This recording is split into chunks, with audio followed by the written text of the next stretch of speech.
하나님 아버지 이 시간 교회사 특강 이제 1학기 마지막 시간입니다. 중세 교회사를 잘 마무리하고 또 중세 교회사를 정리하며 또 하나님께서 교회를 어떻게 섭리하시고 인도해 오시는지 발견케 도와주십시오. 저희가 또 앞으로 나아가야 될 방향에 대한 지혜를 얻을 수 있도록 도와주시기를 기도합니다. 감사하며 예수님의 이름으로 기도하였습니다. 아멘. 아멘. 네, 화면 공유를 하고 진행을 그러면 하겠습니다. 네, 오늘은 중세 후기 할 차례예요. 그래서 중세 교회사의 이제 마지막 부분인데요. 이제 중세 교회사의 첫 출발점에 나오는 게 이 패스트, 전염병의 대발발이죠. 그래서 1347년부터 이제 패스트가 시작이 되어서 계속 되풀이가 됐습니다. 그래서 유럽의 인구가 급격하게 이제 감소하는 그런 계기가 됩니다. 그래서 이게 이런 전염병의 발생, 이것이 이제 사람들에게 미치는 그 심리적인 영향이 크잖아요. 어떤 영향을 미칠까요? 이렇게 전염병이 계속 주기적으로 끊임없이 계속 돌게 되면?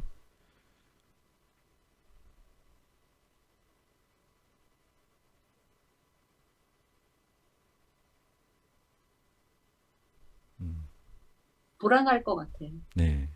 불안과 네. 무력감? 네. 그렇죠. 불안, 무력감, 두려움, 공포. 네, 이런 이제 감정들이 지배하게 되겠죠. 그러면은 이제 이성이 좀 마비되는, 합리적인 것보다는 충동이 더 크게 이제 작용하는 그런 일들이 생기기 쉽겠죠. 그러다 보면 이 당시는 또 과학이 발달하기 전이어서 원인이 뭔지도 잘 모르고 치료법에 대해서도 거의 아는 바가 없던 시대였거든요. 그러다 보니까 오늘날에 우리가 겪는 이런 코로나 사태와는 또 다른 더 큰 충격을 주었던 거죠. 그래서 이때부터 여기 보면 나오는 것처럼 유대인들에 대한 박해, 마녀 사냥 이런 게 횡행하게 돼요. 그러니까 원인을 이런 사람들에게 돌리는 거죠. 유태인이 전염병을 일으켰다. 이거 다 마녀 때문이다. 뭐 이런 식으로. 그러면서 근데 유태인이 그 대상이 된 이유가 뭐예요?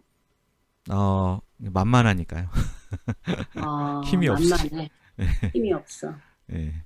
약간 떠돌이, 그 당시 보면 유대인들이 떠돌이 그런 거죠. 집시처럼. 예. 그리고 이제 또 그 분리되어서 하니까 이제 타겟이 되기 쉬웠죠. 그 기존의 공동체와 따로 흡수되지 않은 자기들만의, 상태에서. 그들만의. 그래서 이제 좀 그 그로테스크라는 표현 있잖아요, 영어에.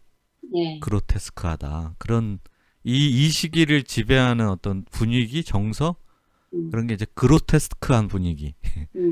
예요. 그래서 되게 우울하고 어두침침하고 그런 그게 모든 분야에 다 나타나서 이제 그림, 조각, 문화, 음악 이런 데도 다 그런 그로테스크한 분위기에 그런 색깔을 띠게 됩니다. 그 중세 매니아들이 있어요. 중세 덕후라고 하는. 요즘요? 예, 뭐 그런 사람들이 있어요. 중세 시대 되게 좋아하는. 그로테스크한 분위기 좋아하는 거예요? 그런 거 좋아하는 사람들. 그런 사람들이 이제 그런 데 매료돼 가지고 그런 독특한 암울한 어둡고 암울한 그런 거에 매료되는 사람들이 이제 이 시대에 나온 것들에 대한 매력을 느끼나 봐요. 그래서 이게 끼친 이제 그 다음에는 경제적인 사회적 변화가 커요. 일단 인구가 대폭 감소하잖아요. 그러면 일할 사람이 없잖아요.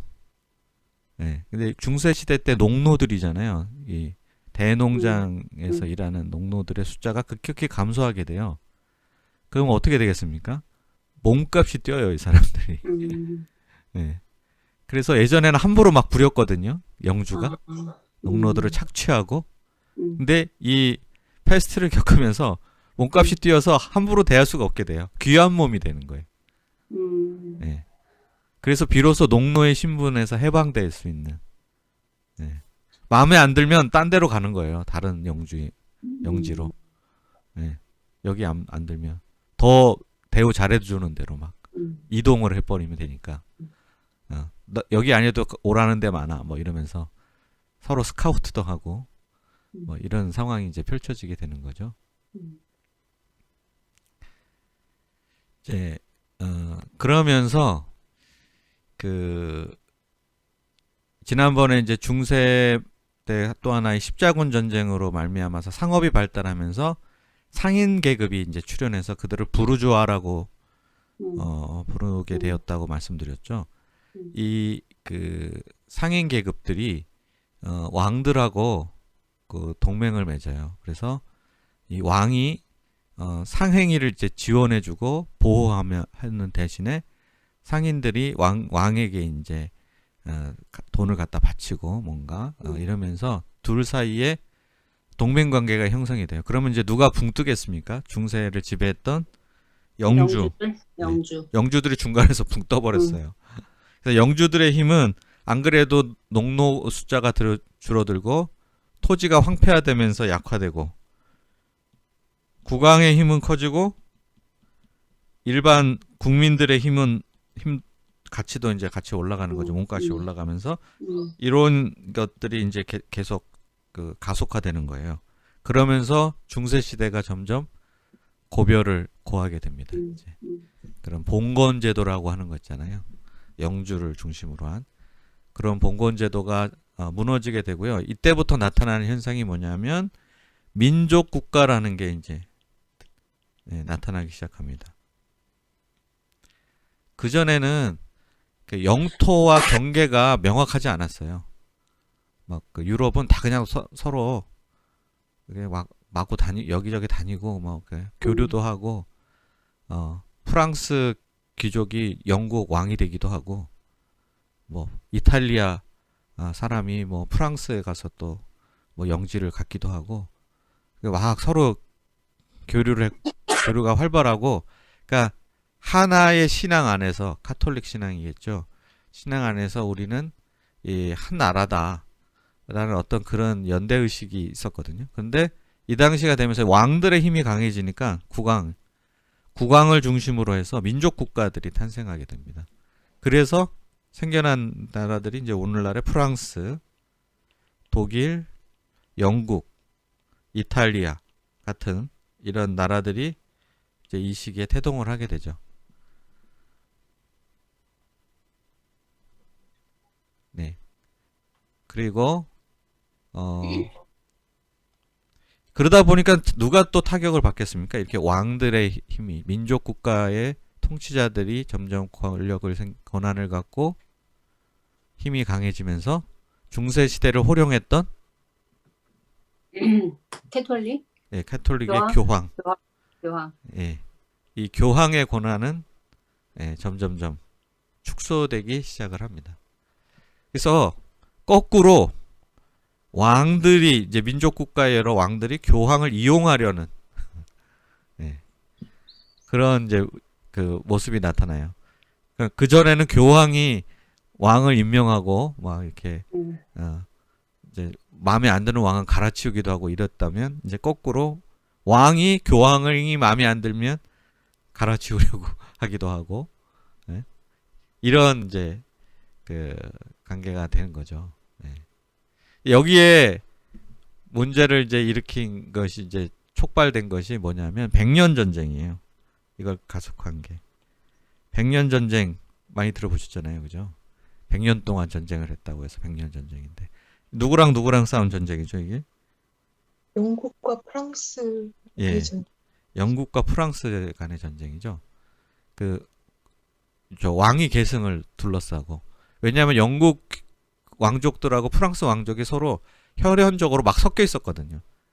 이쪽으로 시집가고 저쪽으로 시집가고 뭐 이렇게 해가지고 서로 막 섞여 있다 보니까 이제 왕자의 결혼이 생겼는데 이걸 누가 이제 그 왕자를 계승할 것이냐는 문제를 놓고 프랑스와 영국 사이에 이제 갈등이 생기고 이게 전쟁으로 비화가 된 거죠.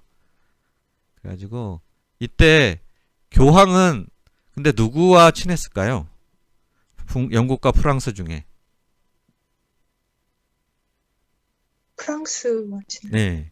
교황과 프랑스는 서로 굉장히 가까운 사이였어요. 옛날부터 프랑크 왕국이 교황의 수호자 역할을 해왔잖아요. 이제 그런데 이 영국과 프랑스가 이제 전쟁을 벌이게 되니까 이 교황청하고 영국하고 그죠? 관계가 이제 어려워지는 거죠. 이 둘은 서로 똘똘 뭉쳐 있고 영국이 또 프랑스와 싸우다 보니까 점점점 거리감이 생기게 되는 이제 그런 계기가 마련되는 거죠. 자, 그래서 이런 과정들을 통해서 교황청이 점점점 프랑스하고 이렇게 밀접해져요. 그러다 생긴 게 뭐냐면 아예 이 프랑스 왕이 교황청을 프랑스 땅으로 옮겨버려요. 그 지금 원래 로마에 있었잖아요. 로마에 있던 교황청을 뭐 거기 야 멀다 나 거기까지 가려니까 힘들다. 그러니까 여기로 와라. 그래가지고 아비뇽 프랑스의 아비뇽이라는 곳으로 교황청을 아예 옮겨버려요.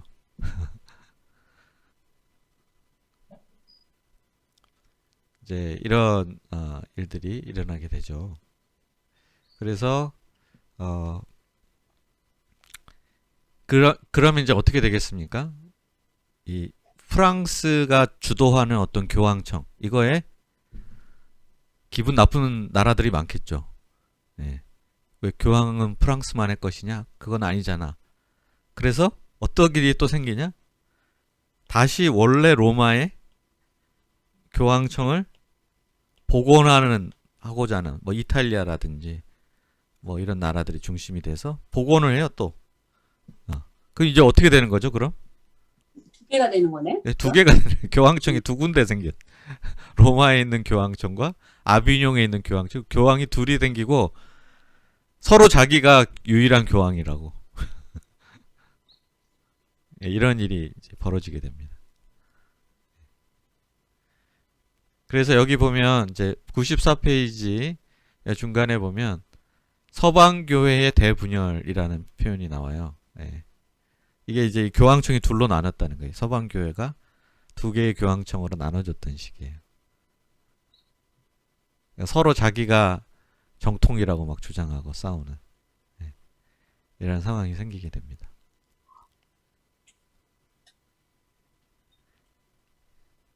그래서 이제 이 교황청이 아비뇽에 있던 사건을 가리켜서 아비뇽 유수 들어봤다. 라는 말이 여기서 이제 나온 거죠. 이게 유수가 뭐냐면 이제 포로가 됐다는 거죠. 아비뇽에 있는 프랑스 국왕에게 교황청이 포로가 된 기간이었다. 그건 물론 로마 교황청을 중심으로 본 사람들의 입장인 거죠. 그래서 나중에 이제 그러니까 다시 합치긴 합쳐요. 타협을 해요. 다시 타협을 해서 결국 로마에 있는 교황 이 한 사람으로 이렇게 모으기로 이렇게 그 합의를 하게 됩니다.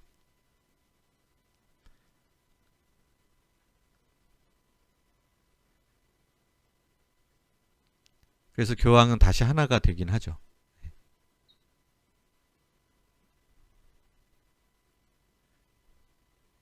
그 다음에는 그 교황은 하나가 됐는데요. 이 교황이 하나 되는 데 있어서 중요한 역할을 했던 게 공의회예요. 공의회. 공의회가 뭐냐 하면 주교들의 모임이에요. 주교 모임. 각 지역의 주교들이 모인 공의회에서 이거 가톨릭 교회가 이렇게 둘로 나눠서 찢어져서 언제까지 가려고 하느냐. 우리가 하나를 모으자. 그래서 공의회가 계속 개최가 돼서 공의회의 노력 덕분에 교황청이 하나가 되거든요. 예.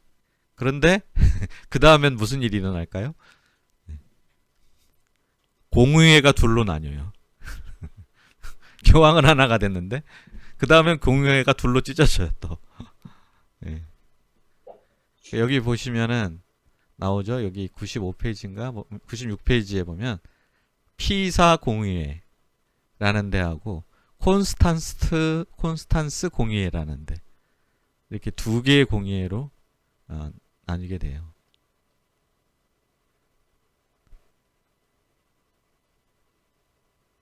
네. 그다음에 뭐 이래가지고 계속 이제 또 그 안에서 공의회들끼리의 갈등, 분열 이런 상황이 이제 지속이 되는 이런 상황이 벌어지게 됩니다. 그래서 일단 로마로 이제 온 로마 교황청으로 하나가 됐는데 이 로마 교황청의 교황이 이제 이탈리아에 있잖아요, 이 로마가. 근데 이탈리아에서 이때 일어난 운동이 있어요. 우리가 많이 들어본 르네상스 운동이라는 게 일어나죠. 르네상스 운동이 이제 어떻게 일어났냐 하면 고대 문화, 이 고대 그리스 로마 문화에 대해서 중세 기간 내내 이렇게 차단이 돼 있었다가 거꾸로 고대 로마와 그리스 문화가 이렇게 수입이 됐다고 그랬잖아요. 무엇을 통해서 누가 그걸 간직했다고 유럽으로 역수출을 했다고 말씀드렸죠. 이슬람. 예, 이슬람. 예. 이슬람에 의해서 잊어버렸던 고대 문물이 다시 유럽으로 역수출되고 특히 이탈리아에서 여기 이제 로마의 주 본거지였던 것 같은 그런 곳이잖아요.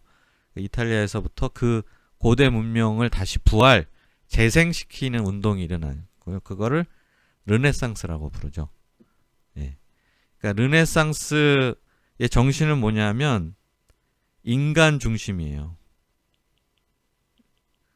인간 중심. 그리고 현세 중심입니다. 어때요? 중세에 같이 하고. 중세는 그럼 신 중심인가요? 그렇죠.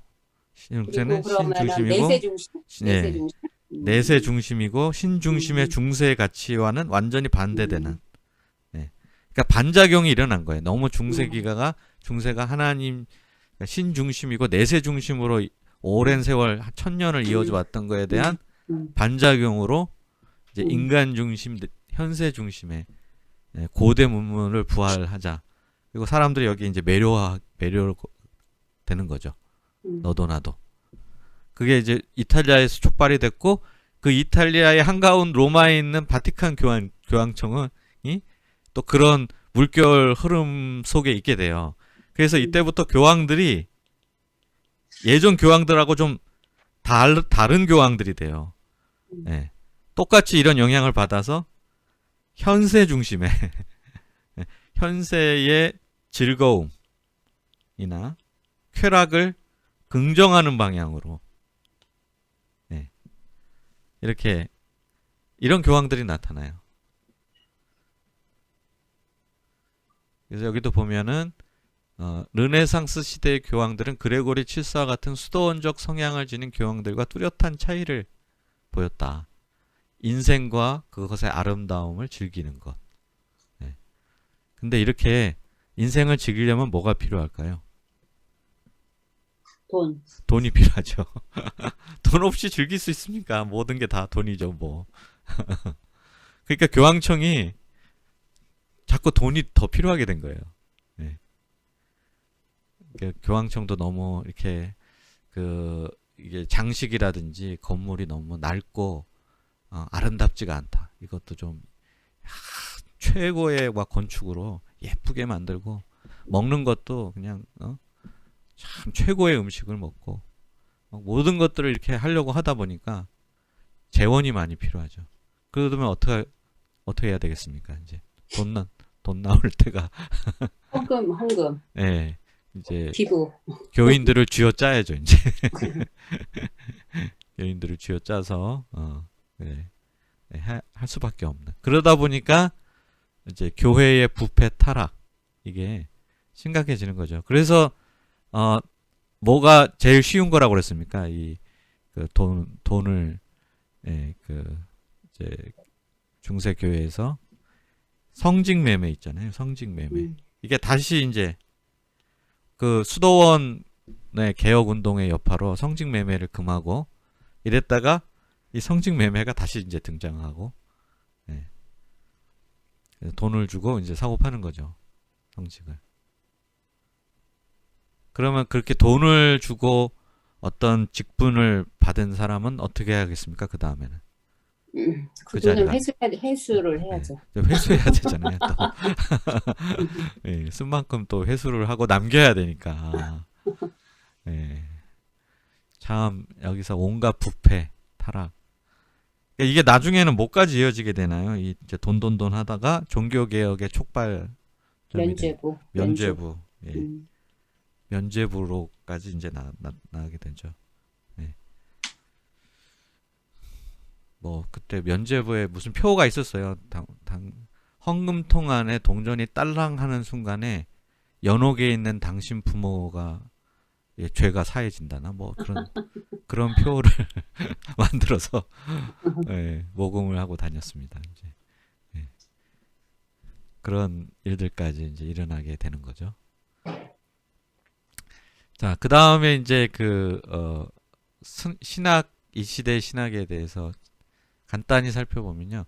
왜 지난번에 중세 신학을 뭐라고 부른다고 했었죠? 스콜라 철학이라고 말씀드렸죠. 스콜라. 수도원에 있는 학교. 스콜라에서부터 이제 시작이 됐다고 해서 스콜라 신학, 스콜라 철학이라고 부르게 되는데 이게 이제 후대로 가면 이게 중세 후기로 가면 어떻게 되냐면 점점 현학적이 되어가요. 현학적.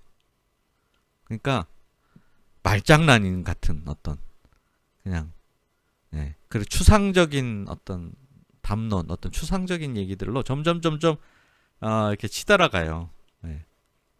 그래서 이 당시에 대표적인 논쟁이 있어요. 아주 재밌는. 이때 뭐 한참 동안 싸운 게 뭐냐? 우리 진영 목자님이 잘 아네요. 손가락 끝에 천사가 몇 명이나 올라갈 수 있느냐? 이게 무슨 얘기냐면 천사는 0이잖아요. 그죠? 그러니까 0이니까 손가락 끝에 천사가 한 명만 있지 않을 수 있지 않냐. 겹쳐서 한 공간 안에 0이니까 천사가 여럿이 겹쳐 있을 수 있지 않냐. 이런 생각을 하게 된 거예요. 그러면 도대체 몇 명의 천사까지 겹쳐 있을 수 있는가? 손가락 끝 위에.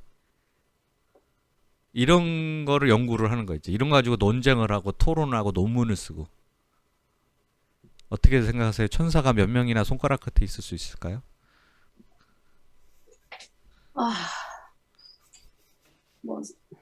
뭐한데? 그러니까 어떤 사람은 무한대라고 주장을 하고. 야, 근데 무한대가 말이 되냐? 모르겠어. 야, 천사는 겹치진 않아. 손가락 끝에 한 면만 있어. 뭐 이런 사람들. 그 중간도 있고 뭐 그거 가지고 막 이걸 몇십 년 가지고 논쟁을 해요. 이런 걸. 몇십 년 동안. 근데 손가락 끝에 천사가 올라가는 왜 이런 발상을 그러니까 무게가 없으니까 천사는 무게가 손가락 없는 끝에도 올라갈 수 있다고 생각하는 거죠. 그러면 천사 입장에서는 너무 기분이 나쁜. 이거는 진짜 밥 먹고 할 일이 없어서 한 네. 일인 것 같아. 그죠? 그렇죠. 쓸데없는. 그걸 몇십 년이나 했다는 게 네. 정말 놀랍다. 결론이 안 나니까 그냥 계속 싸운 거죠. 왜 그 성리학도 우리 조선시대 성리학도 후기로 가면 무슨 예속 논쟁이라고 그 상복을 몇 년을 입고 있어야 되냐 그거 가지고 뭐 엄청 싸웠잖아요. 그게 뭐라고, 그죠? 3년을 입든 1년을 입든지. 예? 그거 가지고 파가 나뉘고 그냥 모든 게 그렇게 되는 것 같아요. 이 세상 일은. 예. 처음에는 필요해서 학문이라는 게 이렇게 해서 시작이 됐다가 뭔가 뒤로 가면 갈수록 현학적으로 진짜 쓸데없는 무의미한 소모적인 논쟁으로 이렇게 빠지게 되는 그런 경우가 많은데 이때 중세 그 말기에 철학과 신학이 그렇게 돼요. 네. 그래서 특징이 있어요. 이렇게 막 현학적이 되면 현학적인 논쟁을 하다 보면 항상 어떻습니까? 답이 있습니까? 있겠습니까? 없겠습니까? 네. 답이 없겠죠? 이런 거예요. 답이 없어요. 답이 없으니까 뭐가 나오겠어요? 결과적으로 항상 결론 똑같아요. 흔히 얘기하는 불가지론이라는 거 있죠. 불가지론. 모른다. 결론은 모르겠다.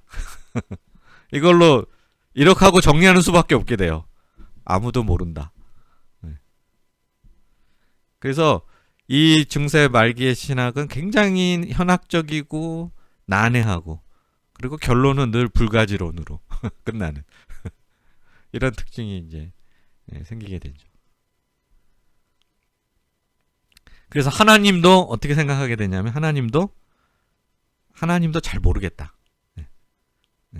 하나님은 저 높고 높은 곳에 계신서 우리가 이해할 수 없고 알 수 없는 분이다. 뭐 이런 식으로 이제 생각을 하게 되는 거죠. 그 다음에 그래서 뭐 이때 신학자 중에 뭐 간단히 이름만 언급하고 넘어갈게요. 존 스코투스라는 사람이 있었고요. 그 다음에 오컴 이 사람은 좀 유명하죠.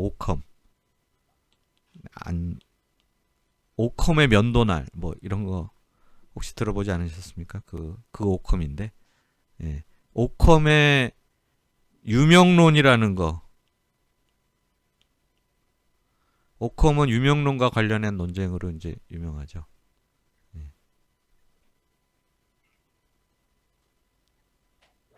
유명론이 뭐냐면 유명론의 반대가 실제론이에요.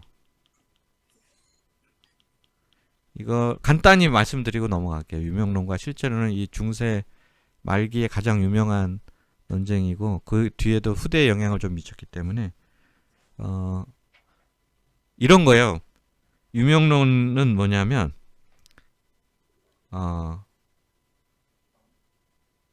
이제 예를 들면 이렇게 이제 예를 들어서 설명 드리면 되겠네요.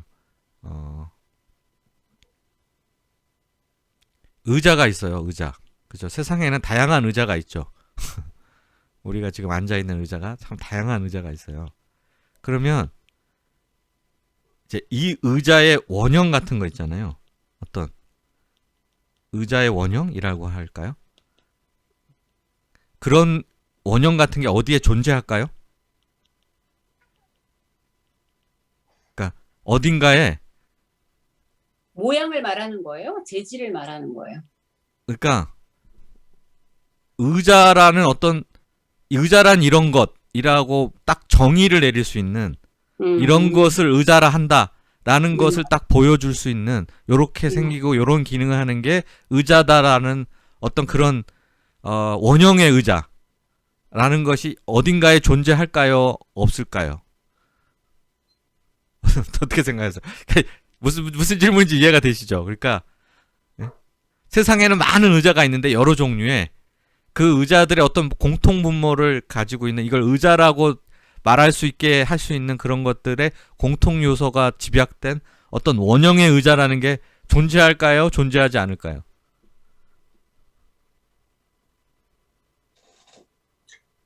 존재한다고 생각하면 할 수도 있고, 뭐 아니라 그러면 아닐 수도 있고 그런 거 아닌가? 그러니까 둘 다 가능한데 네. 어떻게 생각하세요? 이제 안수진 사모님 어떻게 생각하세요? 원형의 의자라는 게 있을까요? 없을까요? 아니 거의 옛날에 아리스토텔레스의 뭐 음. 형이상학인가? 그거 네. 이야기랑 비슷한 것 같은데요. 네, 뭐 맞아요. 하나가 있다. 이상적인 뭐 하나가 있다. 예. 뭐 이데아 이런 거. 예, 그런 거하고 맥이 다 있는데 음, 실제로는 있다는 거예요. 그런 의자가. 음, 그런 의자가 어딘가 있다. 어디 있겠어요? 예를 들면 이제 그때 중세 시대니까 하늘나라에 있다. 하늘나라에 있다는 거예요. 의자의 원형이. 그러면 이제 이 세상에 존재하는 의자들은 뭐예요? 다 그림자다 뭐 이런 거. 이거의 나가다. 이 의자의 카피본들인 거죠. 이제 복사. 카피본들이 여러 개 있는 거예요. 그러니까 원형의 의자가 있다. 실제로 있다. 실제로는요. 이게 중세를 그 관통하는 원래 그냥 중세 사람들 그렇게 생각했어요. 대부분. 그렇게 생각했는데 예. 이제 이 오컴 같은 사람이 유명론자잖아요. 유명은 이름만 있다라는 거예요. 유명이라는 게 이름이 있다. 그러니까 의자는 실제가 의자의 원형의 실체 같은 건 없고 그냥 우리가 의자라고 부를 뿐이다. 이름을. 요렇게 그렇게 생긴 것들은 의자라는 이름으로 그렇게 불리니까 그냥 그게 의자인 거지. 무슨 의자의 원형 따위 그런 건 없다. 이름뿐이다. 라고 하는 게 이게 유명론이에요. 이제 오컴이라는 사람이 대표적인 사람이고. 그러면 중세의 생각과는 다른 그걸 말한 거예요, 이 사람. 네, 이 사람이 좀 다른 표현을 한 거예요. 그러니까 그 전까지의 보편적인 거는 실제론이었거든요. 네, 어딘가에 원형이 있다. 모든 것에는 다 하늘에 그 원형이 있다고 생각한 거예요. 의자의 원형도 하늘에 있고, 책상의 원형도 하늘에 있고, 네, 뭐 그런 것들. 저 산과 강도 다 하늘에 원형이 있다고 생각하고, 우리 눈에 보이는 산과 강은 그 하늘에 있는 것의 카피다. 그렇게 본 거죠. 저기가 진짜다. 저 하늘이. 예, 그리고 그러면은 이 사람은 여기에 있는 게 진짜다 이런 거예요, 그럼?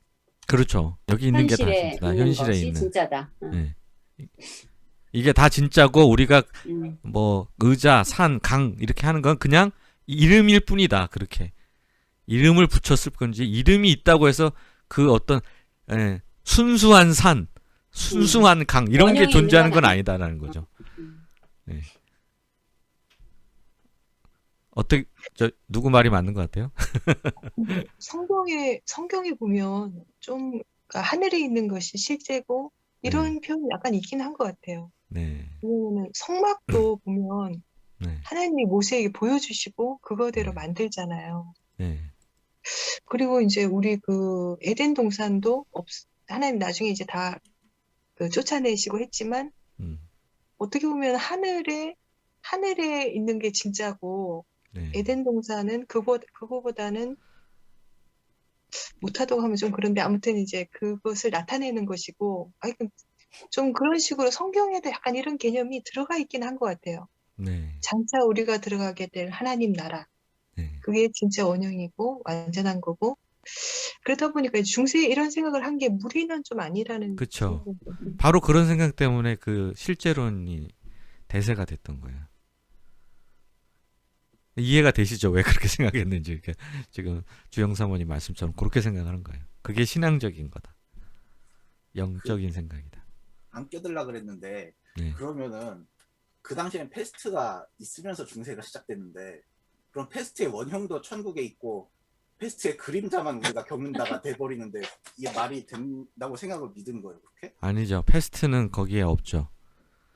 패스트는 이제 저기 지옥에서부터 올라온 거지. 네. 그렇게 생각한 거죠. 선한 것은 저 위에 원형이 있고 악한 것은 저 지옥의 원형이 있는 거죠. 그럼 중간인 회색지대 애매한 거는 나름대로 이제 또 판단해서 나눴던 거예요, 그 시점에? 그러니까 이 땅은 이제 그러니까 전쟁터죠. 저기 하늘과 땅이 만나는 전쟁, 지하가 하늘나라와 지하 세계가 만난 전쟁터인 거고, 예. 중간계라고 해야 되나? 그래서 중세 시대에서 모티브를 딴 그 판타지 문학 있잖아요. 저 누구예요? 그 톨킨. 인간들이 사는 곳을 뭐라고 불러요? 그거를 중간계라고 부르잖아요. 중간계. 네, 맞아요. 톨킨의 중간계. 소설에 보면. 네, 그때 갖다 중세적인 사고를 반영한 거예요. 여기. 네. 아무튼 이런 철학적 흐름이 있었고요. 그 다음에는 여기서 얘기할 게 이제 전 종교개혁이라고도 하는 99페이지부터 나오는 개혁운동들이에요. 개혁운동. 이 개혁운동이 종교개혁에 앞서서 일어났는데 굉장히 맥락이 맞닿아 있고 같은 정신으로 시작이 된 건데 먼저 시작한 바람에 일찍 시작한 바람에 어마어마한 탄압을 받았죠. 그래서 이제 그 몇 가지 얘기하면 위클리프가 있습니다. 이때 위클리프는 영국 사람이에요. 어거스틴에게 깊은 영향을 받았고요. 그래서 이제 위클리프가 유명한 건 그거죠. 위클리프 성경. 최초의 영어 성경이에요. 예. 성경을 왜 라틴어로 다 보냐. 이거 성경을 못 읽게 만들려는 이 악의적인 거다. 기득권, 사제들의 기득권을 위한 이런 안 된다 그래가지고 대중의 언어로 번역을 해야 된다. 그래서 이제 영어 성경을 위클리프가 직접 번역한 건 아니고 그 제자들이 영어 성경을 번역했어요. 그래서 그걸 위클리프 성경이라고 하고요. 그 제자들이나 그 영향을 받은 사람들이 영국을 다니면서 이렇게 메시지를 전해서 성경 공부를 인도했어요. 그래서 그들을 가리켜서 롤라드파라고 부릅니다. 여기 나오죠. 책에 보면 롤라드파라는 개혁운동이 이제 일어납니다. 그 다음에 이제 후스는 체코 사람이에요. 체코, 보헤미아. 오늘날의 체코, 이 유럽 대륙에 있는 사람이죠. 그래서 후스가 위클리프하고 비슷한 주장을 해요. 성서. 그러니까 우리의 신앙이라는 것은 말씀 중심이어야 된다. 성서 중심이어야 된다라는 것을 이제 주장을 해요. 네. 그리고 교회라는 것은 성서 아래에 있다. 네. 이 중세 교회는 교회가 제일 꼭대기에 있고 교회 밑에 성경이 있는 거거든요. 근데 이거를 뒤집었죠. 이제 반대로. 성경이 더 위에 있어야 된다. 그래서 어떤 처분을 받았냐? 화형. 네. 그런 주장을 했다고 화형을 당했습니다. 네. 그래서 후스가 화형 당한 후에 반란을 일으켜요. 후스의 추종자들이. 네. 후스의 반란. 후스파가 반란을 일으키고 결국 진압을 당하죠. 네. 그러면서 이 체코가 좀 재밌는 동네가 돼요. 이게 진압을 하긴 했는데 어느 정도 타협을 하면서 이제 진압을 했거든요. 그래서 여기가 카톨릭 세력이 체코를 완벽하게 통제하지 못했어요. 네. 그러니까 어느 정도 영향력은 있지만 세세한 삶이나 뭐 이런 것까지 이렇게 통제할 수 있을 정도로 그런 영향력을 끼치지 못하고 뭔가 체코 안에는 자발적인 어떤 소규모 모임 뭐 이런 것들이 많이 발생을 해요. 요 체코 하면 생각나는 분도 있지 않아요? 우리 누굽니까? 우리 교회 선교에서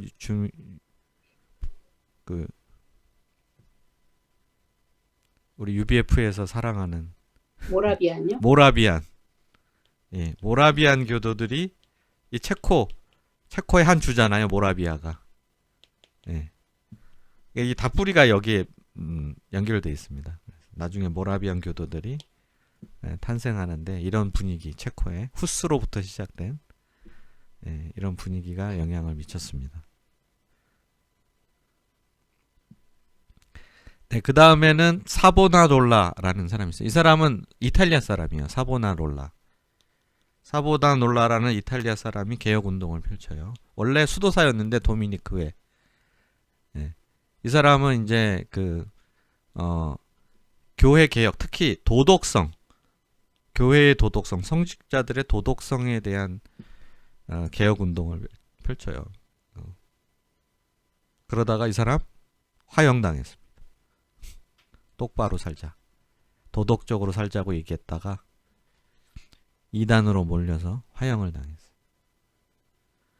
네. 그 다음에 뭐 여러 가지 이제 좀 과격한 개혁 운동들이 일어나요.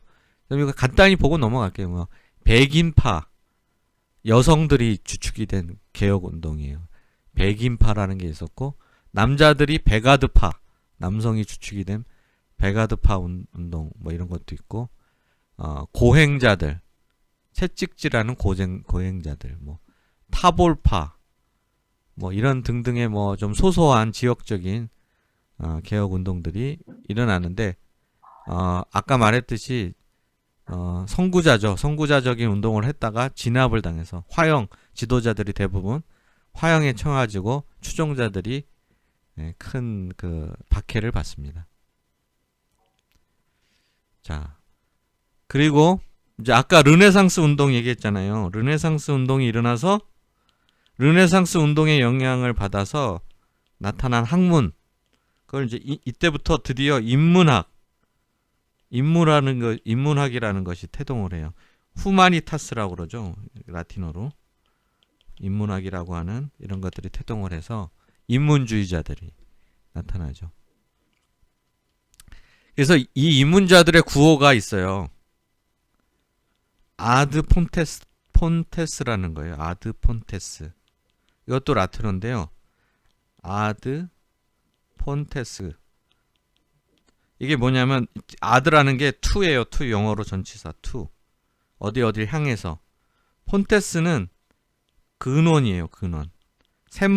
강물의 근원, 샘물의 근원 같은 근원 있잖아요. 근원을 향해서라는 뜻입니다. 아드 폰테스는. 이게 무슨 뜻이냐면요. 원래 뿌리로 돌아가야 된다는 거예요. 예, 원래 뿌리, 처음 뿌리. 자, 그러면 이 유럽 문명의 원래 뿌리가 어딜까요? 두 가지 뿌리가 있어요. 유럽 문명은. 뭐와 뭘까요? 헬레니즘과 히브리즘. 예, 헬레니즘과 헤브라이즘이라고 그러죠. 헬레니즘과 헤브라이즘. 그러니까 헬레니즘은 고대 그리스 문명이잖아요. 그럼 여기에 뿌리 원전이 뭐겠어요? 그게 플라톤의 책, 아리스토텔레스의 책 이런 것들이 폰테스예요. 그러니까 헬레니즘에. 그다음에 헤브라이즘. 이거의 원전은 뭐겠어요? 성경이죠, 성경. 예. 그래서 이 인문주의자들이 이걸 연구해요, 이거. 그 고대 이제 플라톤의 저작이나 아리스토텔레스의 책 그런 걸 원어 중요한 건 원어예요, 원어. 예. 그러니까 그 뒤에 번역된 건 벌써 번역자의 어떤 편견이나 왜곡이 들어갈 수도 있다 해서 원어로 이걸 읽어야 된다. 그러면 뭘 해야 되겠습니까? 원어로 읽으려면 뭐부터 연구해야 되겠어요? 라틴. 언어 공부부터 해야죠. 그죠? 헬라어, 히브리어. 히브리어. 이 원어 공부를 해야 돼요. 예. 원어를 공부하는 붐이 일어나죠. 그래서 예전에는 다 중세시 때는 주로 뭐 갖고 공부했을까요? 어떤 언어로? 라틴어만 알면 됐습니다. 라틴어 가지고. 예, 다 라틴어 문헌을 가지고 공부하던 사람들이, 학자들이 전부 헬라어 배우고 히브리어 배우기 시작해서 원전을 보기 시작해요. 그래서 이런 사람들 중에 제일 뛰어났던 사람, 유명한 사람이 있어요. 인문주의자의 대표. 에라스무스라고 들어보셨나요? 에라스무스라는 사람. 이 사람이 이 중에 아주 대표적인 학자예요. 이 나중에 에라스무스가 마틴 루터한테도 영향을 많이 끼칩니다. 그래서 이 사람이 도움을 많이 받았어요. 성경 원어를 이해하고 공부하는 데 있어서 아주 탁월한 연구를 했습니다. 그 다음에 이제 또 한 가지 이런 인문주의자들이 나타나는 반면에 또 어떤 이 중세 말기 흐름 중에 뭐가 있었냐면 신비주의가 있었습니다. 신비주의는 이제 뭐냐면 그러니까 아까 이게 스콜라 철학이 어떻게 된다고 그랬어요? 점점 뒤로 가면 갈수록 이런 현학적이 된다 그랬잖아요. 이거에 이제 질린 거예요.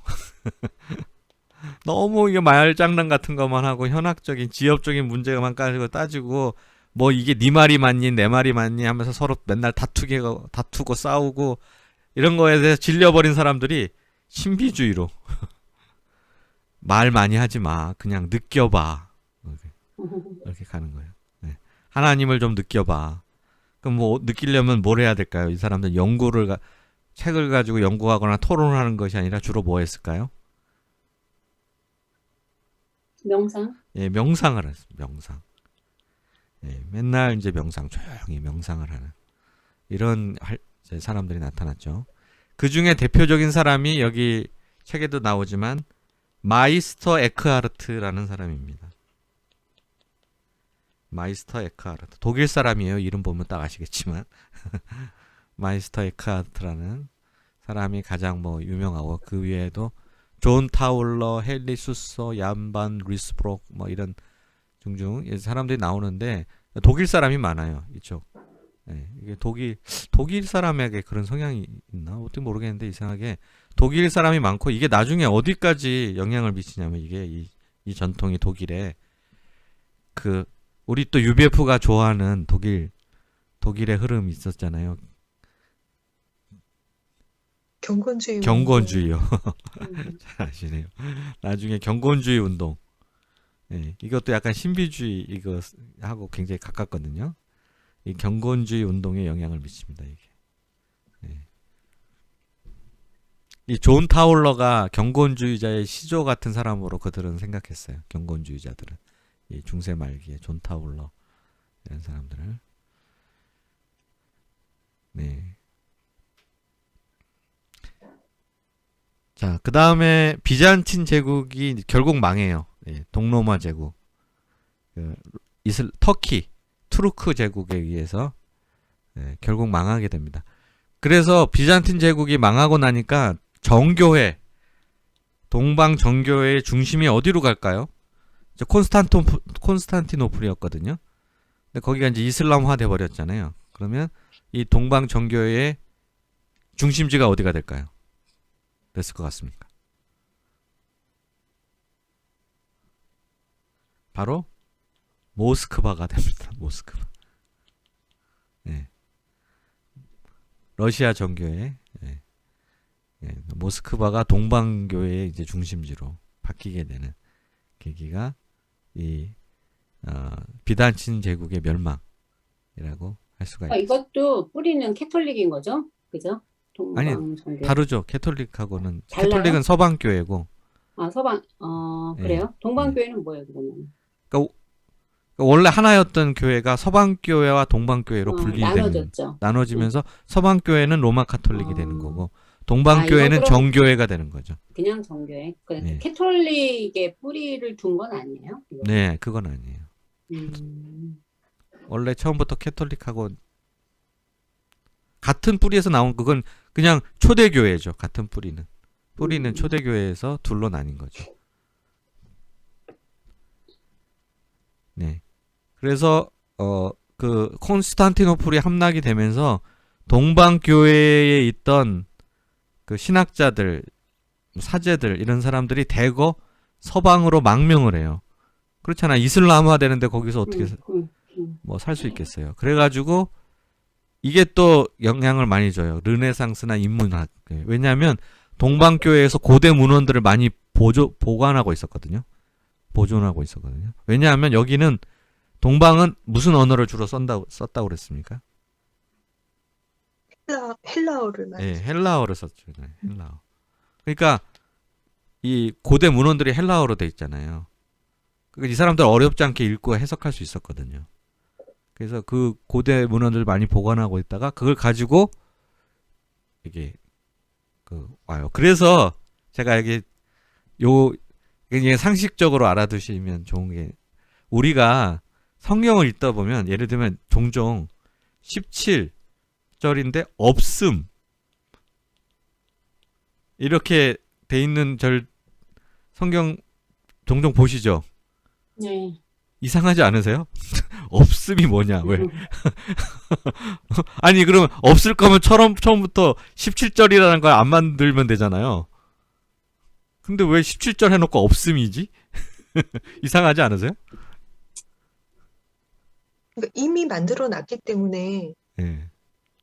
나중에 그러니까 이미 만들었기 때문에 나중에 없는 사본이 있잖아요. 네. 그러다 보니까 이제 없음이라고 할 수밖에 없는 것 같아요. 그쵸. 바로 그렇게 된 거예요. 그 지난번에 얘기한 불가타역이라는 거 있잖아요. 불가타. 그 라틴어 성경이죠, 이게. 그 그러니까 서방교회, 카톨릭 교회의 표준 성경이 불가타 성경이거든요. 어? 근데 여기에 쓰인 사본이 있어요. 이게 기본이 된 이 불가타역을 번역할 때 썼던 사본이 있는데 이 사본이 좀 후대 사본이에요. 성경 사본 중에. 그래서 이거에 기초해서 이제 번역을 하고 불가타역을 계속 썼어요. 그래서 여기서 이걸 기준으로 다 장절을 나눴거든요. 서방교회에서 장절을 나눠서 썼단 말이에요. 이걸 기준으로 장절을 나눠서 쓰다가 나중에 이 불가타역, 그 서방교회의 기본이 됐던 불가타역보다 더 앞선 신빙성이 높은 그런 사본을 입수하게 돼요. 어떻게 입수하게 됐냐? 바로 이 사람들 있죠. 콘스탄티노플에 함락되면서 넘어왔던 사제들이나 신학자들이 가져온 사본을 보니까 이게 더 믿을 수 있는 게 더 오래됐고. 근데 보니까 거기엔 그 절이 없는 거예요. 그래서 나중에 표준 성경 표준 저거를 만들 때 그런 것들을 다 빼버렸어요. 예. 사본학적으로 신빙성이 없는 구절들은. 그러다 보니까 그 자리가 없음이 돼버린. 예. 이렇게 된 겁니다. 오히려 괄호치고 내용이 더 붙은 경우도 저런 경우예요? 아, 그건 아니에요. 그게 후대 사본일수록요, 원래 있던 거다가 뭔가 자꾸 덧붙인 게 많지. 그렇잖아요. 예.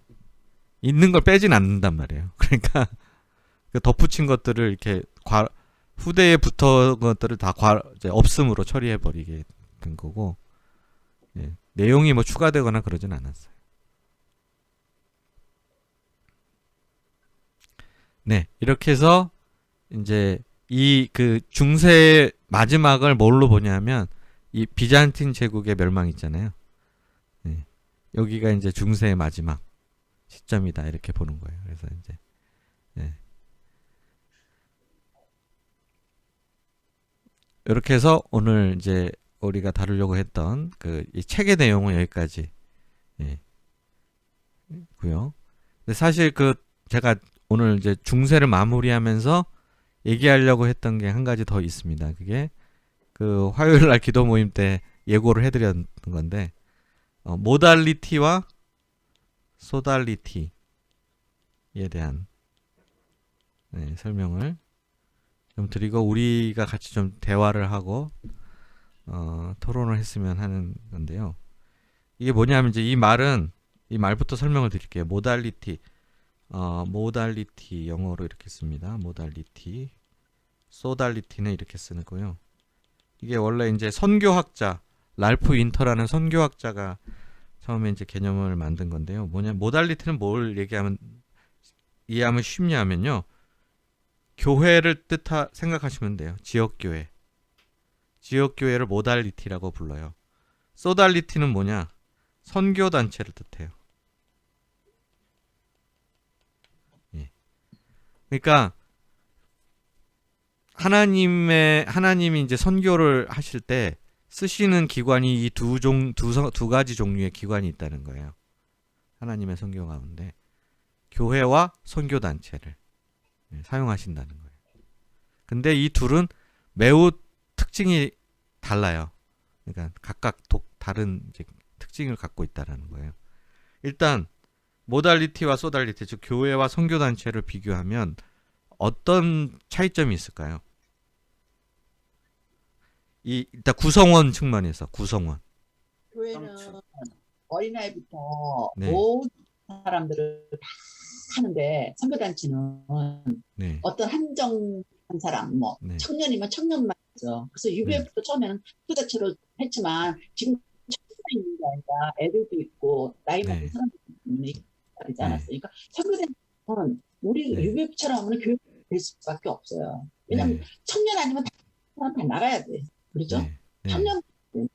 그래서 사실은 유배부까지 하려면 지속이 안 되고 교회가 될 수밖에 없는. 누가 네. 그렇게 목사라고 내가 우리 선교단체예요 그렇게 얘기했더니 교회 아니냐. 왜냐하면은 네. 거기 애들도 있지 않냐. 다 네. 교회다 그렇게 얘기를 하더라고요. 맞아요? 네, 그러니까요. 아주 정확한 지적을 하셨어요. 그러니까 일단 구성원이 모달리티, 즉 교회는 뭐예요? 다양성이죠. 예. 어린아이부터 노인까지, 또 남녀노소부터 하고 직업, 성별, 뭐 계층 다 아주 다양한 사람들이 여기 다 포함되어 있어요. 여기에는. 근데 소달리티는 원래 어떻습니까? 굉장히 동질적인 집단이에요. 구성원들이. 예. 비슷비슷한 사람들끼리 예. 이렇게 모이게 돼요. 그러니까 왜 그렇게 했어요? 여기는 소달리티는 특별한 목적이 있어요. 이 선교 단체라 그러면 그 선교 단체가 선교하고자 하는 대상이 있고 대상이 명확하고 그 다음에 특별한 목적을 가지고 있어요. 분명한 목적을. 네. 그러다 보니까 그거 중심으로 모인 동질적인 사람들로 구성이 돼요. 네. 그 다음에 또 어떤 차이가 있을까요? 헌신의 정도가 어떨까요? 헌신의 정도. 모달리티와 소달리티. 교회와 선교단체.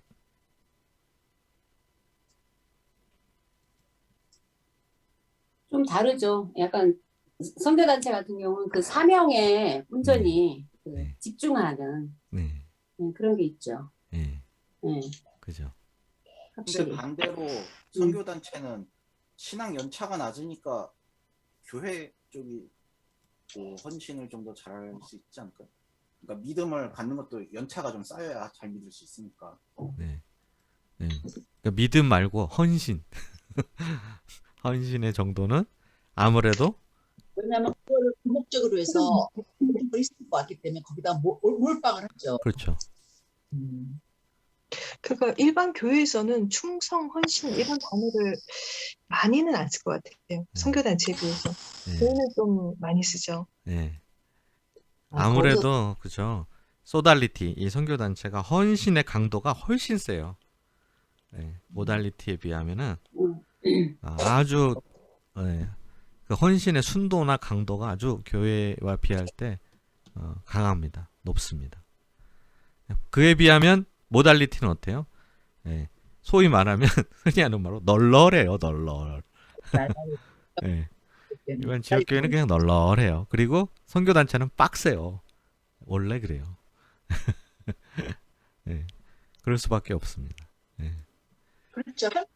한국인들은 훈련시킬 수가 없잖아요. 네. 네. 그렇죠. 그 다음에 하여튼 이런 특징들이 있어요. 네. 네. 그래서 이제 또 모달리티는 이게 굉장히 뭐랄까요? 이제 이 호흡이 길죠. 그러니까 계속 그 자리에 있기 때문에 예. 그러니까 긴 호흡을 가지고 천천히 서서히 뭐 이렇게 진행이 되고 시계가 느려요 좀 이 모달리티의 시계는. 근데 이 소달리티 선교 단체는 뭔가 급박하게 빨리빨리 돌아가요. 예.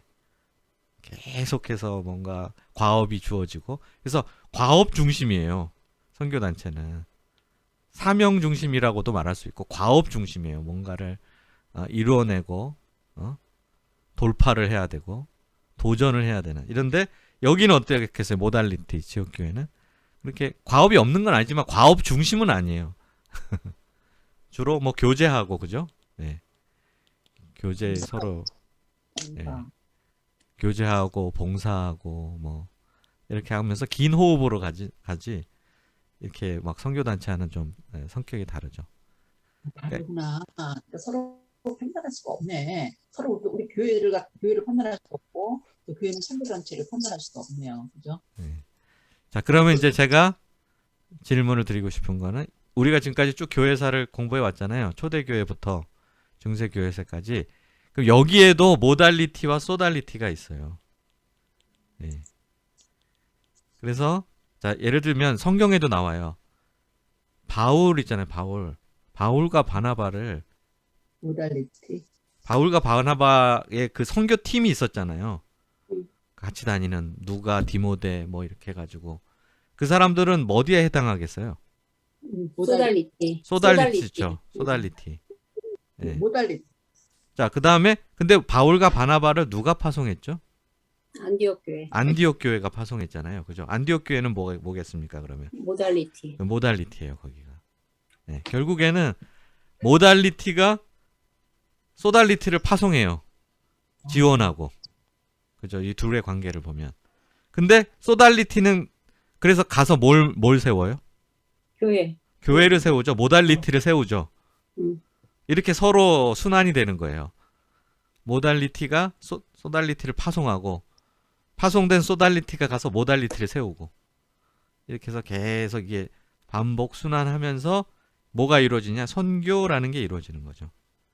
이게 초대교회의 모습이에요. 초대교회 때 이런 식으로.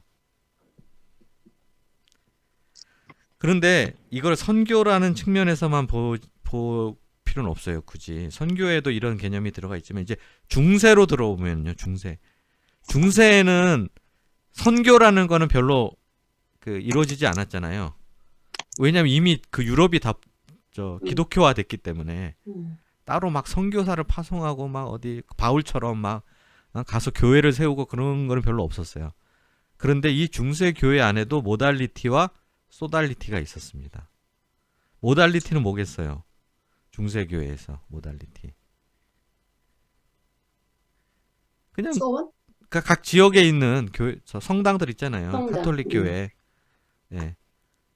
뭐 쾰른 성당, 밀라노 성당, 음. 런던의 뭐 대성당, 뭐 이런 것들이 다 모달리티예요. 그 지역에. 이제 거기에 가면 주교가 있고 신부가 있고 그런 사람들 이제 모달리티를. 여기도 근데 중세 시대에도 소달리티가 있었어요. 중세 시대의 소원. 대표적인 소달리티가 뭘까요? 소원. 그게 바로 수도원이에요. 수도원은 소수의 사람이 특별한 목적을 위해서 또 아주 강도 높은 헌신 을 요구받고 이런 수도원 운동이 있었잖아요. 이게 중세의 소달리티거든요. 근데 여기서는 이 수도원의 역할이 뭘까요? 아까 초대교회 때는 선교가 주 역할이었잖아요. 이 소달리티가 맡은 책임. 중세 때는 무슨 역할을 했을까요? 수도원이. 또 봉사. 우리가 쭉 봉사. 교회사를 보시면 중세 교회사 때 수도원의 연구, 주된 역할이 연구했잖아요. 뭐였나요? 연구하면서 봉사. 연구했잖아요. 봉사 했어요. 아, 예. 그러니까 그건 그들이 한 일이고, 그러니까 그게 그 전체 교회 안에서 중세 교회라는 큰 틀 안에서 어떤 역할을 수도원이 리더 역할을 한 거 아닌가요? 예, 정신과 희망을 끌고 간 리더. 예, 예. 그래서 한마디로 얘기하면 개혁이에요. 개혁. 중세 교회의 수도원은 개혁자들이었어요. 항상 수도원이. 그러니까 중세 교회 모달리티가 좀 타락하려고 그래요. 망가지려고 그러면 수도원 운동이 일어나서 그 개혁을 추동하고 실제로 개혁의 성과들을 이뤄내기도 하고 항상 그런 역할을 수도원들이 해왔어요. 근데 나중에는 그 수도원마저도 타락해요. 예. 수도원이 개혁을 위해서 존재했던 소달리티였는데 그 수도원마저도 타락을 하니까 중세가 끝난 거예요. 그래서 예. 그래서 두 가지 역할이 있어요. 소달리티는 지금도 그래요. 지금도 이런 소달리티 중에는 선교를 위한 소달리티들이 있어요. 예. 그게 이제 뭐 대학생 선교단체, 예. IBF 예수전도단, 뭐 CCC 이런 데가 선교를 위한 소달리티들이죠. 그리고 개혁을 위한 소달리티들도 있어요. 우리가 잘 관심이 없고 몰라서 그렇지. 교회개혁 실천연대라든지, 예. 또 교회갱신협의회, 교갱협의라고 그러죠. 뭐 이런 소달리티들이 있어요. 지금도. 그래서 교회의 개혁, 갱신 이런 것들을 막 운동을 벌이는 그런 개혁과 갱신, 네. 혹은 선교에 있어 소달리티의 역할이 있다는 거죠. 뭐 그러면 이제 우리 얘기를 해보자 이거죠. 우리가 뭐죠? 우린 뭡니까? 우린 소달리티입니까? 모달리티입니까? 모달리티지 우리는. 두 개가 다 있죠. 두 개가 다 있는 거 아니에요? 아, 있지. 모달리티면서 소달리티면서 모달리티.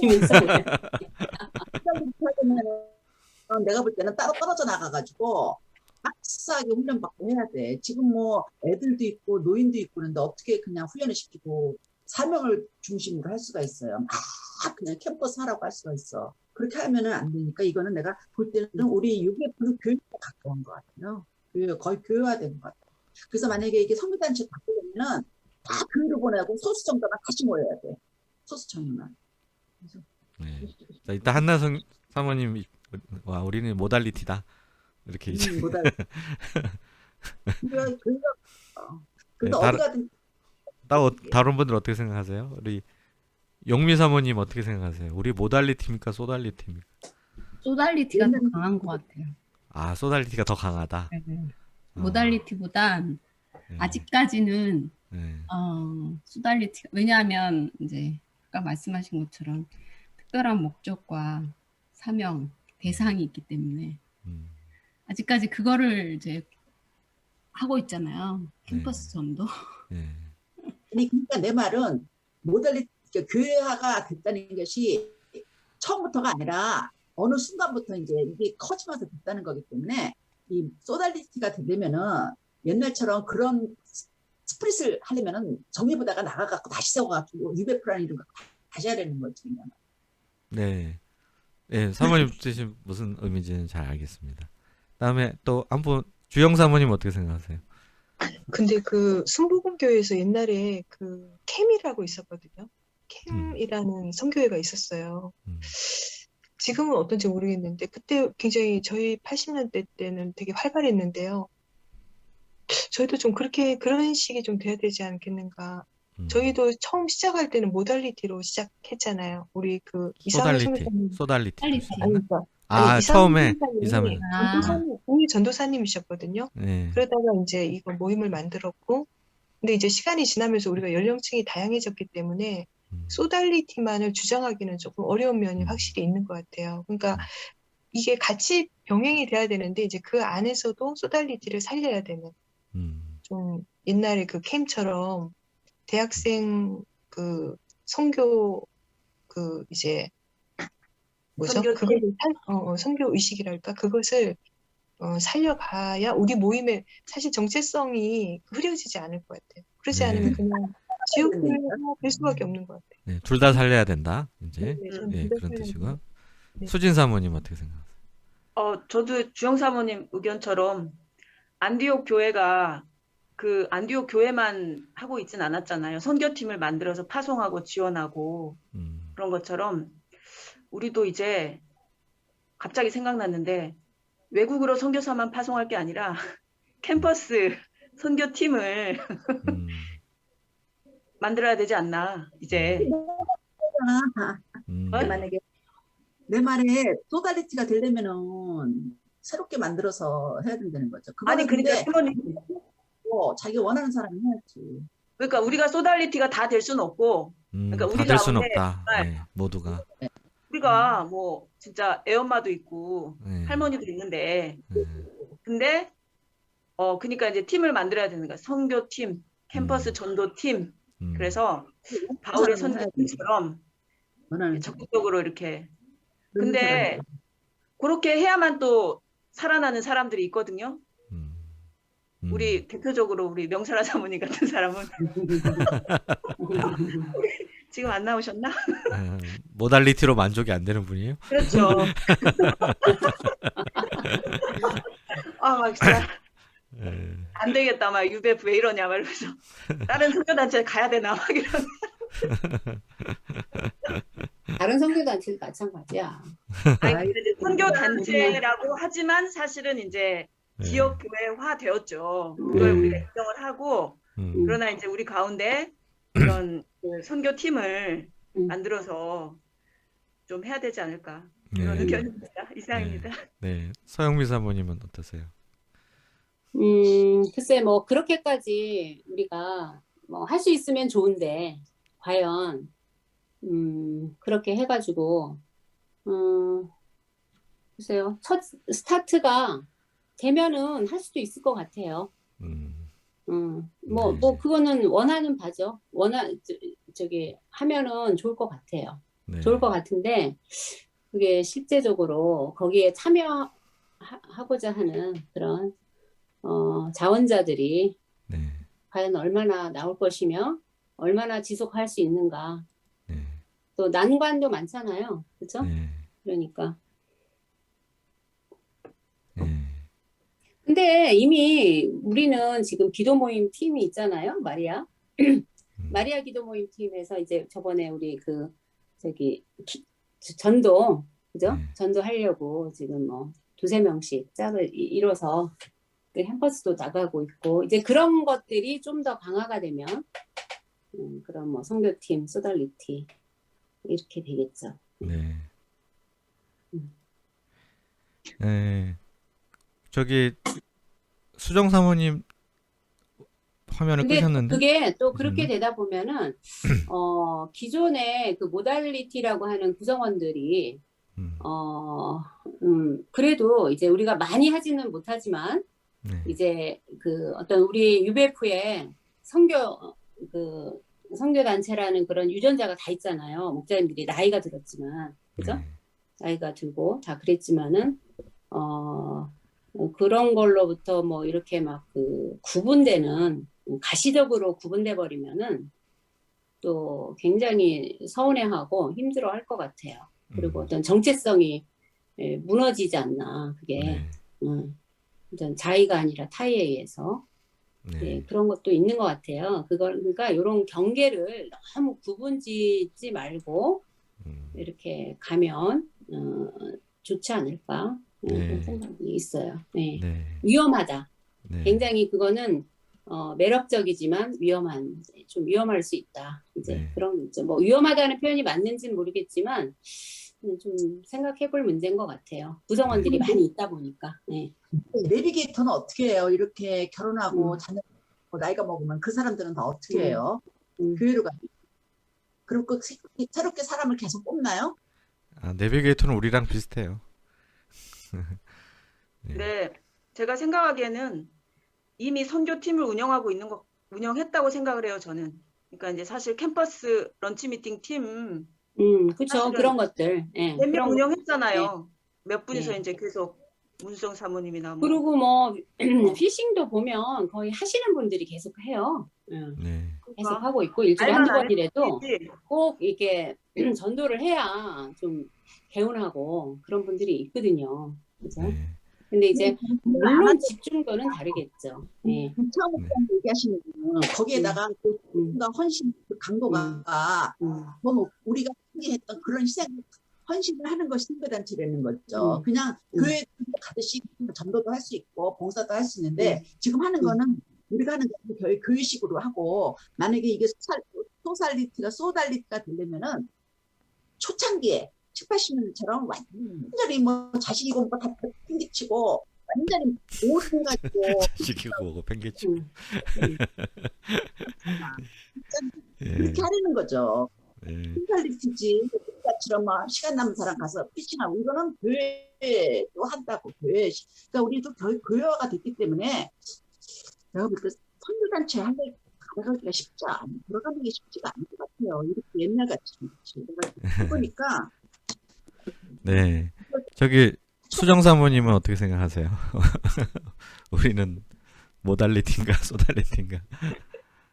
근데 우리는 처음부터 이거 구분 안 하고 시작한 거 아니에요? 저희는 그렇지. 선교단체면서 동시에 교회였잖아요. 아니야. 단체여서 교회를 얼마나 싫어했다고 몰랐었구나 초창기에. 아니요. 우리 자체적으로 예배 드렸잖아요. 그럼 교회죠. 아니 보통 선교단체는 그렇게 안 하잖아요. 네. 그렇죠. 자기 교회 가죠. 그게. 그죠? 그냥 선교단체 활동만 따로 있고 교회는 완전히 구분해서 그렇게 했잖아요. 근데 저희는 사실 처음부터 같이 시작한 거잖아요. 아이, 자기가 저기 몰라서 그래. 그래서 이제 이게 모호하게 시작한 게 이렇게 비중이 기울었다는 생각이 들거든요. 네.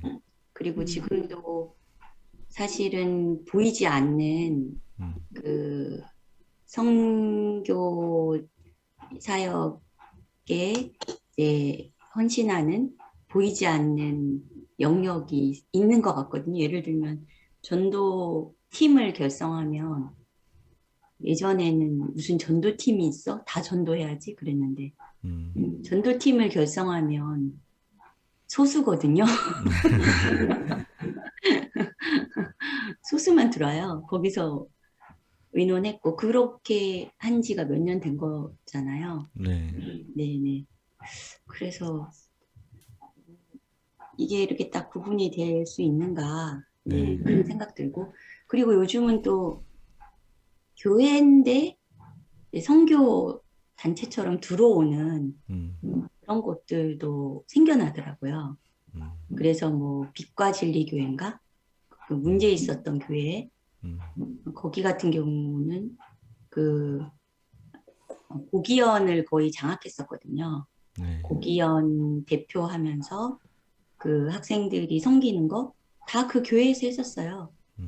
그러다가 그 교회가 문제 생기면서 확 빠졌죠. 그러니까 없어요. 그거를 섬길 사람이 없어가지고 그래서 교수님들이 주축을 이루게 된 거거든요. 그렇군요. 저는 잘 모르겠습니다. 그냥 워낙에 이런 우리 공동체 그래서 얼마 전 지난 화요일에도 이제 그 고기원에서 우리 그러니까 선교 단체를 소개할 사람들은 그 홍보 영상 그 가지고 포스터 가지고 하라고 했는데 이제 저희가 그걸 이제 소개를 하게 됐는데 그때도 그렇게 말을 했어요. 선교 단체로 시작한 선교 단체지만 우리 모임의 특징은 예배를 자체적으로 드려서 교회적인 성격을 같이 가지고 있다. 그렇게 설명을 했거든요. 네. 네. 잘 모르겠습니다, 저는. 네. 그러니까 우리 모임은 되게 독특해요. 그러니까 모달리티면 모달리티고 소달리티면 소달리티고 보통 출발점부터 명확하게 나뉘거든요.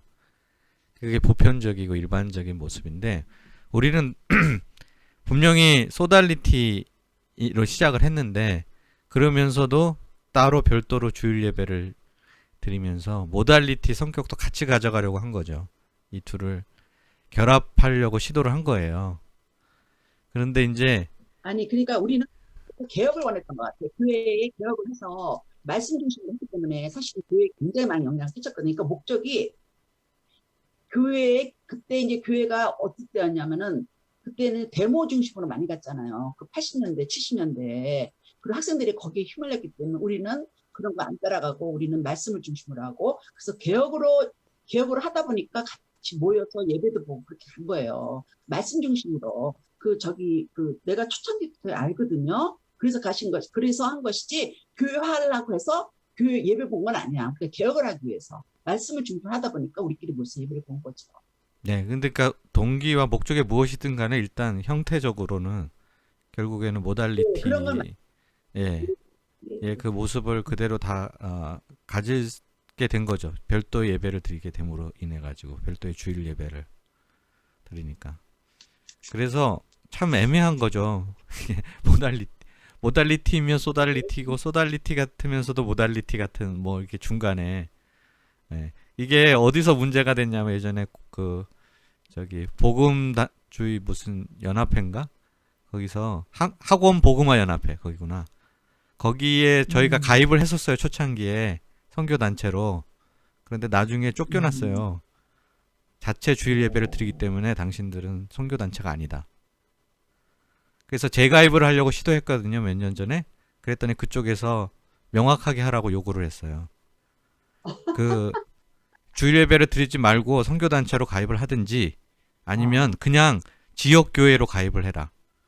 그러니까 지역교회도 거기 member 회원들이 있거든요. 그 학원 복음화 연합회. 네, 그러니까 UBF라는 이름을 쓰지 말고 다른 지역교회 이름으로 가입을 하든 뭐 하든지 둘 중에 하나를 선택해라. 근데 우리가 선택을 못했어요. 그래서 포기했어요. 학원 복음화 협회에 가입하는 거를. 네. 그러니까 외부에서 보면 쟤는 뭐야 이제 이렇게 보겠죠. 도대체 교회야 선교단체야. 근데 외부에서만 문제인가? 우리 안에서도 뭐 다들 헷갈려 하시는 것 같아요 좀. 우린 뭐지? 지역교회 같으면서 선교단체인 것 같고 선교단체 같으면서도 지역교회인 것 같고. 그래서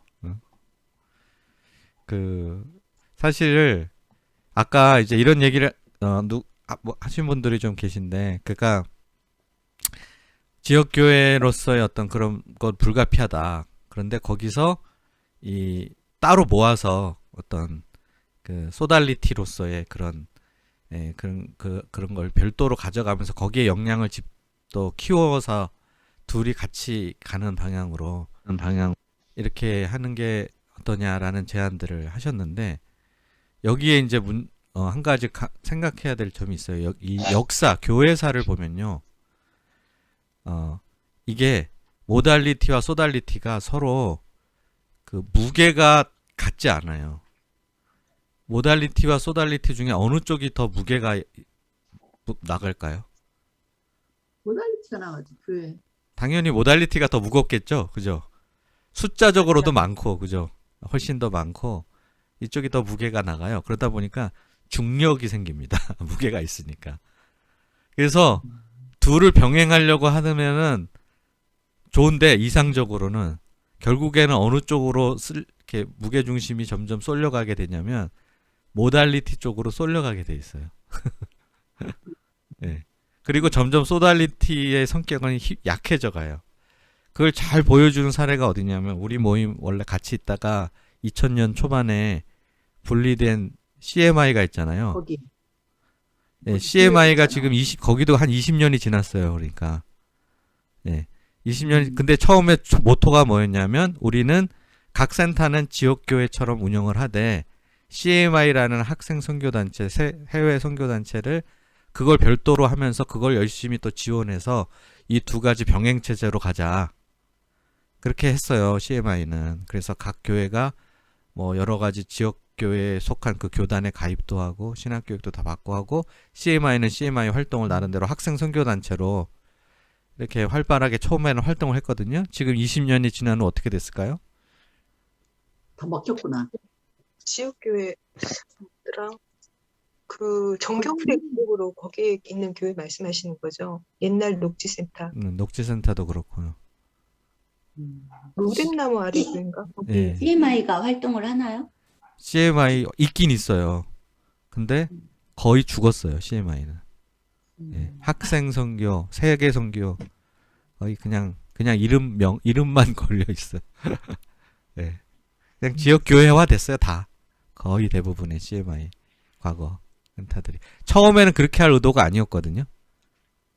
예. 그게 아니고 두 가지를 병행하려고 했는데 결국엔 먹혔어요. 예.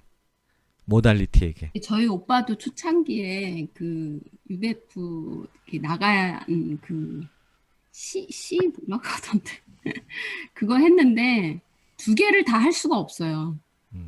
용량이 안 돼요. 한 사람이 하나를 해야지 두 개를 하기 힘들어하더라고요. 그러니까 CMF죠. 예, 맞아요. 근데 저희 오빠도 두 개를 했거든요. 초창기에는 총각 때는. 왜냐하면 총각이니까 이제 힘이 있어서 하는데, 결혼하고 막 이러면 선교 헌금, 그러니까 11조도 두 개를 나눠서 다 내는 거예요. 다. 그러다 보니까 용량이 안 되니까 그냥 지역교회에 이렇게 흡수가 되더라고요. 나중에. 이게 힘들더라고요. 두 개 다 하기가. 교회 역사에도 수많은 소달리티들이 있었어요. 그렇죠? 근데 그 소달리티가 결과적으로 오래 가질 않아요. 예, 결국에는 자기의 특별한 목적, 그거를 이렇게 해서 어느 정도 성취를 하잖아요. 선교를 이루거나 개혁을 이루고 난 뒤에는 대부분 다 모달리티에 흡수됐어요. 아니면 그게 모달리티화 되거나. 그게 나쁜 건가요? 저는 그게 정상적인 어떤 네. 역사의 과정이라고 보거든요. 음, 그게 어떻게 보면 개혁이나 어떤 특정 과업은 정말 어떤 특정한 시기에 특정한 필요에 의해서 이렇게 강하게 네. 등장하는 일이고 교회가 없어졌다면 문제지만 선교단체가 교회화 됐다는 거는 사실 문제가 아니라 자연스러운 일이라고 생각하거든요. 네. 그러고 나서 또 이제 그 하나님의 어떤 부르심이 있으면 음. 또 이렇게 선교단체가 다시 일어나는 거라고 보거든요. 맞아요. 그렇게 왜냐면 해왔어요. 지금까지. 사람이 어떻게 계속 평생을 바울이나 되니까 이제 죽을 때까지 했지. 군사로 살 수는 없잖아요. 부상도 있고 네. 그다음에 또 은퇴하기도 해요. 군인들도. 네. 그게 이상하다고 보면 안 된다고 생각해요. 저는. 교회가 없어졌다면 문제가 되지만 네. 선교단체는 사실은 그거는 예수님 오실 때까지 아니 교회는 지속되지만 그 선교단체는 정말 이렇게 있다가도 없어질 수 있는 거라고 생각해요. 그리고 다시 일어날 수도 있는 거라고 생각하고. 네. 목사님 물어봤더니 목사님이 이창 목사님하고 하는 거 똑같이 얘기해. 선교단체는 오래 못 간다. 이게 다 교회화가 된다. 왜냐하면 연령층이 다양해지면서 네. 교회가 될 수밖에 없다. 선교단체 오래 못 간다. 아니, 그런 얘기를 하시더니 아니 오래 못 간다. 이거 자체가 부정적인 어떤 가치 판단이 들어있는 말이라고 생각하거든요. 아니 오래 못 간다. 그게 뭐예요? 오래 가야 되는 겁니까? 이게 그러니까 사명을 다했다. 뭐 이렇게. 네, 사명을 다 하면 아니 교회가 오래 못 간다. 이건 진짜 그런 말은 없어야 되는 말이. 선교단체는 사실은 사명을 다 하면 뭐 제자리 교회로 그냥 있는 게 좋은 거죠. 그렇지 않나? 그러니까 교회가 오래 못 간다고 했냐? 보면은 예를 들면 모라비안 선교회 있었잖아요. 모라비안 소달리티였거든요. 분명 모라비안 선교회. 근데 나중에 한 70년 정도 지난 후에 자신들이 자발적으로 결정해서 루터교 안으로 다 흡수됐어요. 그래요. 그 사람들 다 루터교 안으로 다 들어갔어요. 그 사람들도 따로 주일 예배 보고 뭐 다 했거든요. 선교하고. 그러다가 한 70년 정도 지속이 되다가 흑석도. 예, 다 이제 스스로 루터 교단 안으로 들어간 케이스가 있고요. 또 영국의 감리교 운동 있죠. 존 웨슬리의 감리교 운동이었어요. 소달리티였어요. 영국 교회의 개혁 운동이었거든요. 복음주의. 그래서 한참 했죠. 그러다 감리교는 어떤 길을 선택했냐면 스스로 교단을 만들었어요. 지역교회, 감리교회라는 교단을 만들어서 결국 모달리티화 됐죠. 그러니까 예. 다 보통은 그런 과정을 겪어요. 지금까지 역사를 보면. 근데 이제 우리 모임은 그러면 거기서 예외일 수 있을까? 이런 질문을 던지게 되는 거예요. 지금 아까 안수진 사모님은 아니 그건 너무나 자연스러운 과정이고 하나님 편에서 보면 이렇게 한때 선교단체를 일으키셔서 사용하셨다가 또 다른 선교단체를 일으키셔서 사용하셔서 하나님 나라를 확장해 가면 되는 거지. 어떤 모임이 뭐 있다가 없어지고 그런 거는 그게 부정적으로 볼 게 전혀 없다. 이렇게 생각하시는 거잖아요. 그죠? 네. 근데 그렇게 생각하지 않는 분도 꽤 많거든요. 우리 모임 안에는. 네. 그것은 UBF의 타락이다. 혹은 정체성 해체다. 이렇게 생각하는 분도 굉장히 많거든요. 아무것도 안 하면서 그런 생각만 하고 있어. 그러니까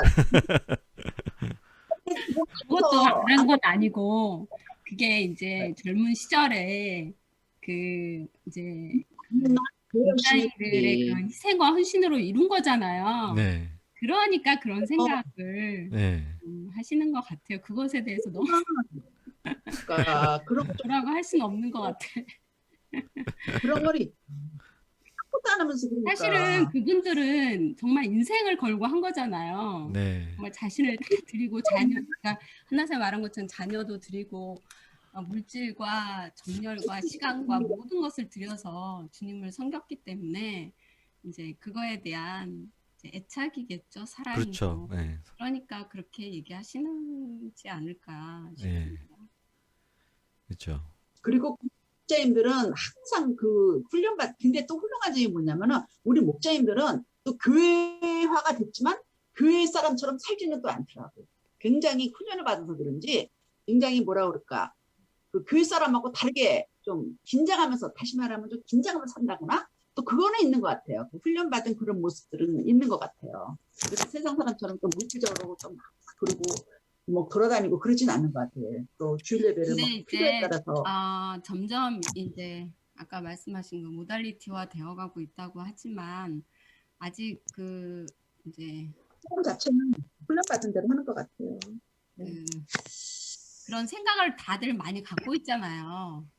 그런 선교 그런 이제 사상 이런 네. 생각 이런 것들을 많이 이제 소유 이제 하고 있기 때문에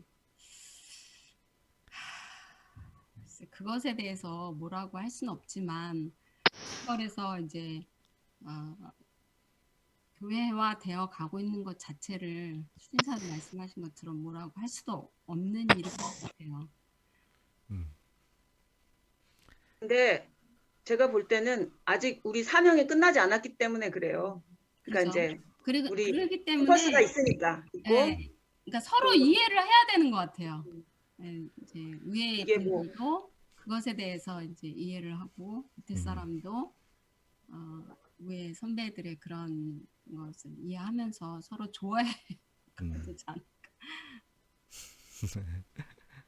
근데 모라비안 선교회가 70년이었잖아요. 근데 네. 우리 모임은 60년 지금 지났는데 네. 그러면은 20년, 30년 후에 그러니까 지금 당장은 이제 이런 그 토론이 이루어지고 생각이 좀 다양하지만 네. 10년, 20년, 30년 후에 앞을 내다보면 네.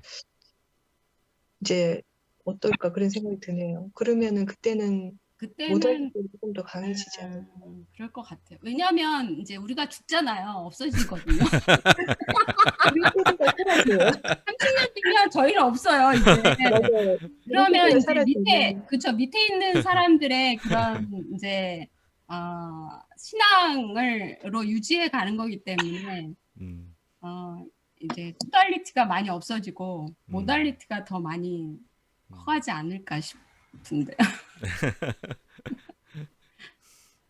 그래서 이세 교육 우리는 저 훈련을 받았잖아요. 그래서 훈련대로 받은 대로 했기 때문에 이세도 훈련 안 받았잖아요. 우리가 계승을 해야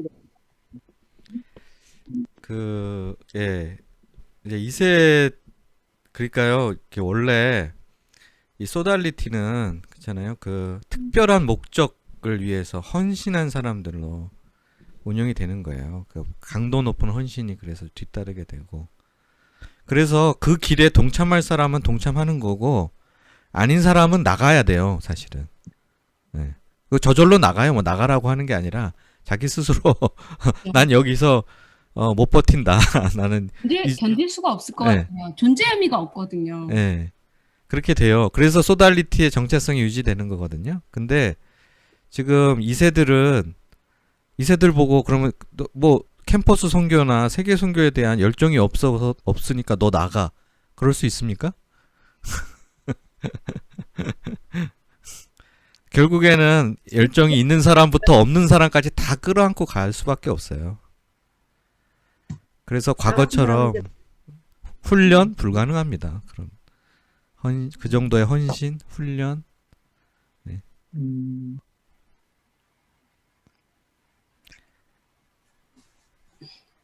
만약에 진짜 뭐 그렇게라도 해서 우리의 소달리티의 정체성을 지켜야 된다. 그래서 뭐 나가라 2세라 할지라도 너 진짜 캠퍼스 선교 목자로 살고자 하는 헌신의 분명한 결단이 없으면 너 여기 있으면 안 돼. 나가. 그럴 수 있으면 그렇게 해도 되겠죠. 근데 그럴 수 있는 사람은 아마 없을 거예요. 네.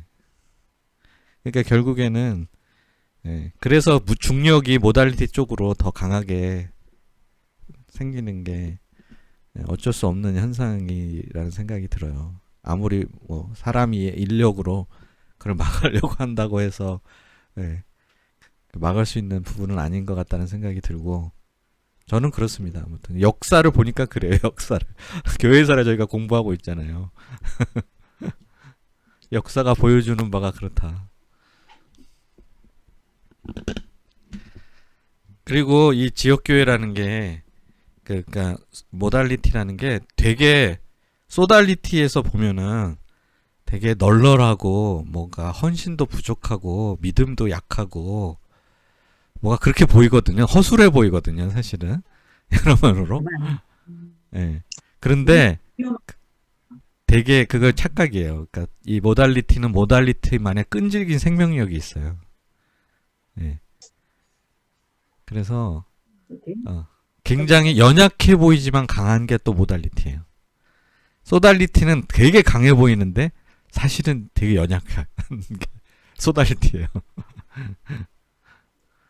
그래서 사실 서로 동역을 하는 게 중요하죠. 네. 소달리티와 모달리티는 앞에서 봤잖아요. 그 소달리티를 통해서 교회가 세워지고 그렇게 세워진 교회는 또 모달리티가 되어 소달리티를 지원하고 파송하고 이러면서 점점 하나님 나라를 확장해 나가는 거고요. 또 선교 차원에서도 그렇고 개혁이라는 차원에서도 우리가 UBF가 선교만 한 게 아니라요. 한국 교회 개혁에도 상당한 기여를 했어요. 지금까지 60년 되면서 네. 성경 공부라는 거 한국 교회에 네. 성경 공부라는 것을 보급시킨 저는 뭐 1등 공신이라고 생각해요. UBF가. 네. 그런 면에 있어서 한국 교회 개혁, 말씀 중심이 되는 굉장히 큰 기여를 했다. 끝났어. 근데 그 개혁이라는 측면에서 보면 저는 UBF가 힘을 상실했다고 생각해요. 저는 객관적으로 볼 때. 이제는 다 해요. 지역교회에서도. 다 성경 공부하고 다 제자 양성하고 제자 훈련하고 우리가 뭐 보여줄 게 없어요. 아니 그걸 목사님 긍정적으로 우리가 사명을 완수했다 이렇게 표현하면 안 되나요? 예, 그러니까 개혁의 사명을 완수했다. 예, 우리가 되게 앞장서서 끌고 나가면서 전체적으로 한국 교회를 업그레이드 하는데 상당히 기여를 함으로써 우리가 굉장히 가치 있는 일을 해냈다. 라고 생각해요. 네. 그리고 뭐 세계 선교 또 캠퍼스 선교 하면서 많은 이제 사람들을 그리스도께 인도하고 이런 중요한 역할을 했죠. 네. 그래서 저는 그러니까 솔직히 어떤 생각이 드냐면 너무 욕심 부리지 말자. 그러니까 수고 많이 하셨다. 애 많이 썼고. 네. 그래서 충분히 하나님이 우리가 드린 것 이상으로 열매를 맺게 하셨고, 네, 복을 주셨는데 막 이것도 잡고 저것도 잡고 뭐 모든 걸 다 하나도 놓치지 않고 다 먹겠다. 이게 좀 너무 과욕 아닌가? 저는 그렇게 생각해요, 개인적으로. 네. 저는 개인적으로 그렇게 생각하는데 저는 이제 스텝 모임에 가서 여러 스텝 목사님들하고 대화를 하다 보면 안 그렇게 생각하는 분들도 많더라고요. 그래서 참 앞으로 우리가 어떤 방향으로 가게 될지 잘 모르겠는데 교회사 중세교회사를 마치면서 초대교회부터 이 얘기를 꼭 하고 싶었어요. 모달리티와 소달리티의 문제를 한번 여기서 짚고 넘어가면 좋겠다는 생각을 했습니다. 그래서 종강 마지막 시간을 맞이해서 한번 좀 나눠봤습니다. 네, 오늘은 이 정도에서 그러면 마무리를 짓겠습니다. 그래서 1학기는 오늘이 마지막입니다. 종강을 하고요. 한 9월달 정도 2학기에 종교개혁사부터 현대교회사까지 똑같이 한 이 정도 길이, 이 정도 시간은 걸릴 것 같습니다. 특히 종교개혁사를 많이 좀 다뤄야 되겠죠. 우리가 종교개혁에 대해서 우리의 뿌리가 종교개혁부터인데 의외로 또 잘 모르시는 분들이 많아요. 종교개혁의 정신과 또 종교개혁자들의 사상이 뭔지에 대해서 좀 한번 좀 그 부분을 심도 있게 다뤄보고요. 또 마지막 현대교회사 쪽으로 가게 되면 저희가 그 안에 속해 있잖아요, 지금. 그래서 우리가 가야 될 길, 우리 위치가 어디고 우리가 앞으로 가야 될 길이 뭔가 이런 거 같이 고민하고 또 지금 오늘처럼 좀 토론도 하고 그러면서 마치면 되지 않을까 싶습니다. 그래서 이제 일단 1학기 종강하고 잠깐 쉬었다가 2학기 때 다시 뵙도록 하면 되겠습니다. 네, 오늘 종강에 오신 분들이 진짜 대단하신 분들이에요. 네. 끝까지 남으신 분들. 네. 너무 감사드리고요. 그동안 한 학기 동안 함께 해주셔서 감사드립니다. 뭐 좀 그 유익이 있으셨나 모르겠어요. 근데 너무 은혜롭고 새롭게 이제 많은 걸 알게 됐어요. 너무 지식이 너무 짧아서 그랬는데 너무 좋더라고요. 네, 너무 감사합니다. 감사합니다. 네. 다시 한번 듣고 싶어요. 네. 그 유튜브 영상을 보시면 되겠네요. 그러면. 그러니까. 네. 또 마지막인데 하실 말 있으시면 짧게. 그냥 피상적으로 이제 역사에 이런 일이 있었다는 게 아니라 목사님께서 좀 깊이 있게 또 영적으로 신앙적으로 하나님이 어떻게 이끌어 가시는가를 잘 가이드해 주셔가지고 굉장히 도움이 많이 됐던 것 같아요. 그러니까 뭐 그냥 세계사, 그냥 뭐 교회사가 아니라 영적인 깊이가 있어서 굉장히 목사님 수고 너무 많으셨어요. 감사합니다. 감사합니다. 네. 네, 교회사를 좀 언젠가 꼭 하고 싶었어요. 왜냐하면 이게 이제 처음에 시작할 때 얘기했지만 사실 우리가 닥친 지금 현실의 고민 그거랑 다 맞닿아 있거든요. 모든 게. 그래서 우리가 근데 앞으로 어떻게 될지를 예상을 못하지만 과거를 보면 어떤 선택을 하면 어떤 결과가 나는가가 과거에 다 답이 있더라고요. 그래서 이거를 꼭 같이 좀 나누고 싶었습니다. 먼 나라 이야기, 옛날 이야기가 아니다. 지금 우리 이야기라는 거를 좀 전달을 하고자 하는 마음이 있었는데 그게 조금이라도 전달이 됐으면 바라던 바를 이룬 것 같아서 감사한 마음이 드네요. 네, 그러면 마지막으로 제가 기도하고 마치도록 하겠습니다. 기도하겠습니다. 하나님 아버지, 지난 3월부터 지금까지 11차례에 걸쳐서 초대교회로부터 중세교회까지 교회사를 공부하게 해주셔서 감사합니다. 하나님 아버지, 하나님께서 교회의 주인이요 머리 되셔서 교회를 선하게 인도하셨습니다. 인간들의 수많은 실수와 죄악과 허물에도 불구하고 자기 뜻을 이루시고 하나님께서 칠이 다 이루셨습니다. 이 교회사의 교훈과 또 과정들이 바로 오늘 이 시대를 살고 있는 우리들에게 또 깨달음을 주고 또 방향을 제시해 주는 것을 믿습니다. 주님, 이 학기 교회사 통해서도 풍성한 은혜를 주시고 무엇보다도 우리의 뿌리가 되는 종교개혁의 위대한 신앙 선배들의 신앙과 삶 그리고 그들의 교훈을 잘 흡수할 수 있도록 도와주시기를 기도합니다. 계속해서 이를 통해서 참 하나님의 나라의 일을 또 교회의 역사를 바라보는 영적인 시각 잘 배우고 갖출 수 있도록 도와주시기를 기도합니다. 감사합니다. 예수님의 이름으로 기도하였습니다. 아멘. 감사합니다. 네, 마치겠습니다. 수고하셨습니다. 다음에 뵐게요. 네. 네, 종료하겠습니다.